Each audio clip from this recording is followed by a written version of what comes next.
Assalamualaikum warahmatullahi wabarakatuh. Perkenalkan, nama saya Sarwo Bagus Aji Prakoso. Saya dari jurusan Pendidikan Ekonomi Universitas IFET. Di sini saya ingin memenuhi salah satu tugas saya, yaitu micro teaching dengan materi ketenagakerjaan. Ya, saya mulai ya. Ya, selamat pagi semuanya. Ya, selamat pagi, masih semangat untuk pada pertemuan hari ini. Ya, sebelum memulai pada pertemuan hari ini, marilah kita berdoa menurut agama dan kepercayaan kita masing-masing. Berdoa di dalam hati, berdoa dimulai. Ya, selesai. Saya ingin mengabsen terlebih dahulu ya. Ya, Abdul Manaf, Budi Santoso, Seli Wijaya, Egi Wijayanto, Fahri Gali, hadir semua. Ya, ternyata hari ini cukup semangat, hadir semua.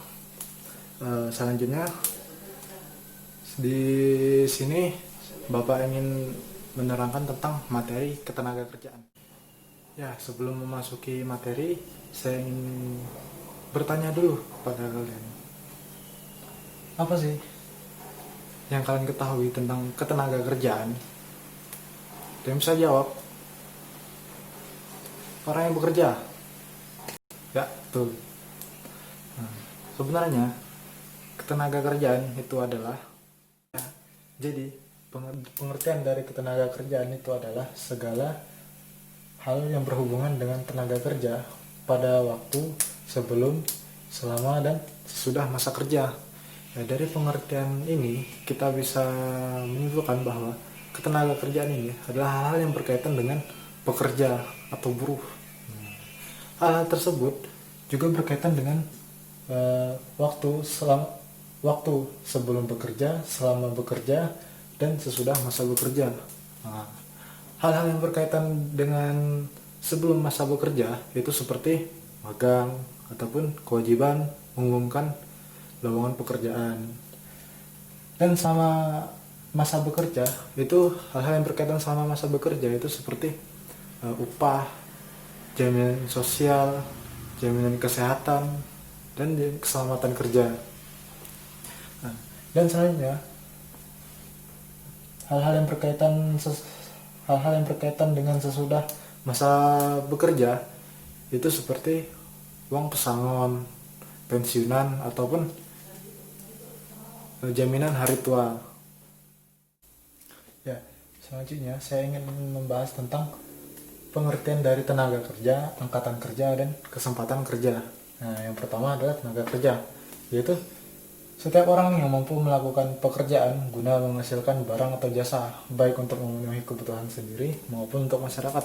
Jadi, yang contoh dari tenaga kerja ini adalah orang yang sudah mampu ataupun orang yang sudah mendapatkan gaji atau upah yang bisa mencukupi dirinya sendiri, terutama habis itu semisal ingin membantu masyarakat pun mereka bisa. Selanjutnya angkatan kerja. Angkatan kerja yaitu penduduk dalam usia kerja, baik bekerja maupun yang tidak bekerja. Nah, di sini di Indonesia sendiri penduduk dalam usia kerja, usia produktif itu 15 sampai 64 tahun. Nah, jadi mereka-mereka yang berumur dari 15 sampai 64 tahun itu termasuk dalam usia produktif dalam bekerja. Dan baik bekerja maupun yang tidak bekerja ini ada beberapa juga dari angkatan kerja ini yang belum dapat pekerjaan, seperti pengangguran. Itu kan mereka belum dapat pekerjaan. Selanjutnya kesempatan bekerja, yaitu tersedianya lapangan kerja yang membutuhkan pekerjaan. Nah, kesempatan kerja ini berlaku untuk para yang belum mendapat pekerjaan, seperti halnya dengan orang-orang yang belum mendapat pekerjaan. Contohnya pengangguran, mereka kan yang belum dapat pekerjaan, ataupun orang-orang yang sudah menyelesaikan pendidikan tapi belum mendapatkan pekerjaan. Mereka pasti akan mencari lapangan pekerjaan. Ya, selanjutnya saya akan membahas tentang jenis-jenis tenaga kerja. Nah, jenis-jenis tenaga kerja ini ada dua berdasarkan dari sifatnya dan keahliannya. Yang pertama saya ingin membahas tentang berdasarkan dari sifatnya, yaitu tenaga kerja rohaniah atau non fisik. Adalah tenaga kerja yang dalam pekerjaannya lebih banyak menggunakan proses pemikiran, gagasan, ide, dan sebagainya. Nah, jadi mereka-mereka ini bekerja dengan menggunakan ide ataupun pemikiran ataupun kreativitas mereka untuk bekerjanya. Contoh dari tenaga kerja rohaniah ini seperti direktur, konsultan, dan manajer. Nah, mereka-mereka ini kan pasti menggunakan pemikiran mereka, ide mereka untuk bekerja dibandingkan dengan mereka yang kebanyakan menggunakan fisik. Dan selanjutnya tenaga kerja jasmania atau fisik. Tenaga kerja yang melakukan pekerjaan menggunakan tenaga fisik. Jadi mereka yang termasuk dalam tenaga kerja jasmania ini adalah mereka yang bukan secara keseluruhan tapi kebanyakan menggunakan fisik dibandingkan ide, gagasan, atau proses pemikirannya. Contohnya seperti tukang bangunan, sopir angkutan umum, dan penyapu jalan. Ya, selanjutnya saya akan membahas tentang jenis-jenis ketenaga kerjaan yang berdasarkan keahliannya. Yang pertama, tenaga kerja terdidik. Tenaga kerja terdidik adalah tenaga kerja yang mendapatkan keahlian pada suatu bidang melalui sekolah atau pendidikan, baik pendidikan formal maupun non formal. Nah, jadi mereka-mereka yang mendapatkan pendidikan baik formal maupun non formal ini termasuk dalam tenaga kerja terdidik. Contohnya seperti dokter, pengacara, sarjana ekonomi, insinyur. Jadi mereka-mereka inilah yang termasuk dalam kategori tenaga kerja terdidik. Selanjutnya tenaga kerja terlatih, yaitu tenaga kerja yang memiliki keahlian dalam bidang tertentu yang didapat melalui pengalaman bekerja. Contoh dari tenaga kerja terlatih ini seperti montir, tukang masak, supir, pelukis. Mereka-mereka ini yang termasuk dalam tenaga kerja terlatih yang ada keahliannya melalui pengalaman. Ya, selanjutnya tenaga kerja tidak terdidik, yaitu tenaga kerja yang hanya bekerja mengandalkan tenaga saja. Contoh dari tenaga kerja tidak terdidik ataupun tidak terlatih ini seperti tukang becak, pembantu rumah tangga, tukang angkat barang, ya seperti itulah contoh-contohnya. Jadi mereka ini kebanyakan hanya menggunakan tenaga saja. Ya, selanjutnya saya akan membahas tentang masalah ketenaga kerjaan. Berikut masalah ketenaga kerjaan yang terdapat di Indonesia. Yang pertama, tingkat pengangguran yang tinggi. Kalian mungkin sudah tahu di Indonesia banyak pengangguran. Mereka yang belum mendapat pekerjaan ini menjadi masalah tersendiri bagi negara Indonesia. Dan kalian juga harus tahu, pada tahun 2016 bulan Agustus, Badan Pusat Statistik melaporkan ada 7 juta orang yang menjadi pengangguran, dan setiap angkatannya itu 125,4 juta orang yang belum mendapatkan pekerjaan. Jadi di tahun 2016 saja sudah seperti itu, gimana sekarang sudah tahun 2020. Ya, selanjutnya jumlah angkatan kerja yang tinggi. Jadi di Indonesia sendiri itu jumlah angkatan kerjanya itu sangat tinggi. Maka apabila penduduknya banyak dan lowongan pekerjaannya sedikit, itu akan mengurangi kesejahteraan dari rakyat. Ya, yang selanjutnya adalah tingkat pendidikan dan keterampilan yang rendah.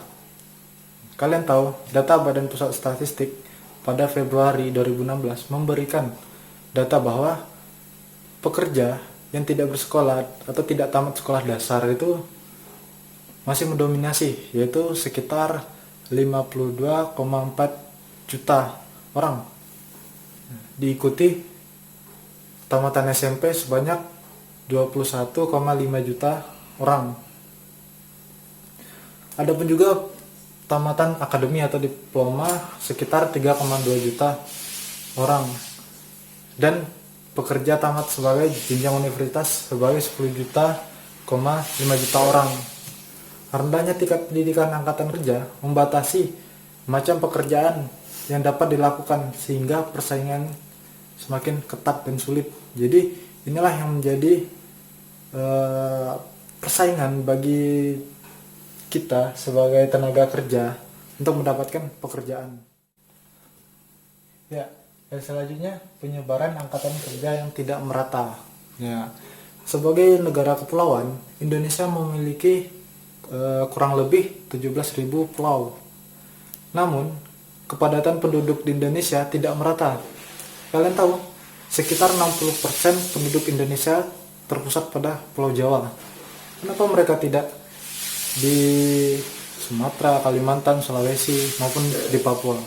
Nah, hal itulah yang menyebabkan pertumbuhan ekonomi dan kesejahteraan masyarakat tidak merata. Selain itu, penyebaran angkatan kerja juga tidak merata, terlebih mereka memiliki latar belakang pendidikan tinggi dan akan terfokus pada daerah dengan kepadatan penduduk yang tinggi. Ya, selanjutnya perlindungan kesejahteraan tenaga kerja yang belum maksimal. Perlindungan kesejahteraan tenaga kerja di Indonesia belum maksimal. Kenapa? Hal ini dapat dilihat dari standar upah yang belum memenuhi kebutuhan masyarakat, kondisi tempat kerja yang buruk, dan ketidakadilan di dalam dunia bekerja. Nah, jadi kesejahteraan dan motivasi tenaga kerja akan menurun. Berikut beberapa faktor yang ingin saya sampaikan yang dapat mempengaruhi kesejahteraan tenaga kerja. Yang pertama, tingkat ekonomi masyarakat, stabilitas politik, serta iklim investasi yang akan mempengaruhi terciptanya lapangan kerja baru. Dan pasar global yang akan mempertajam persaingan tenaga kerja. Jadi itulah yang membuat kesejahteraan tenaga kerja itu yang belum maksimal. Sekian dari penyampaian materi saya kepada kalian. Kurang lebihnya saya mohon maaf, dan selanjutnya saya akan memberi PR dulu kepada kalian. Ya, buka dulu bukunya. Yang pertama, tulis soalnya, sebutkan pengertian ketenaga kerjaan. Sebutkan pengertian ketenaga kerjaan dan berikan contoh hal-hal yang berkaitan dengan ketenaga kerjaan. Ya. Nomor 2, sebutkan pengertian dari tenaga kerja, angkatan kerja, dan kesempatan kerja. Berikan masing-masing contohnya. Yang ketiga, sebutkan jenis-jenis tenaga kerja berdasarkan sifatnya dan berikan contohnya. Yang keempat, sebutkan jenis-jenis tenaga kerja berdasarkan keahliannya dan berikan contohnya pula. Dan yang terakhir, sebutkan masalah yang terjadi, masalah ketenaga kerjaan yang terjadi di Indonesia dan bagaimana kita mengatasi masalah-masalah tersebut. Ya, itu saja yang bisa saya sampaikan. Saya akhiri untuk pertemuan pada hari ini. Wassalamualaikum warahmatullahi wabarakatuh.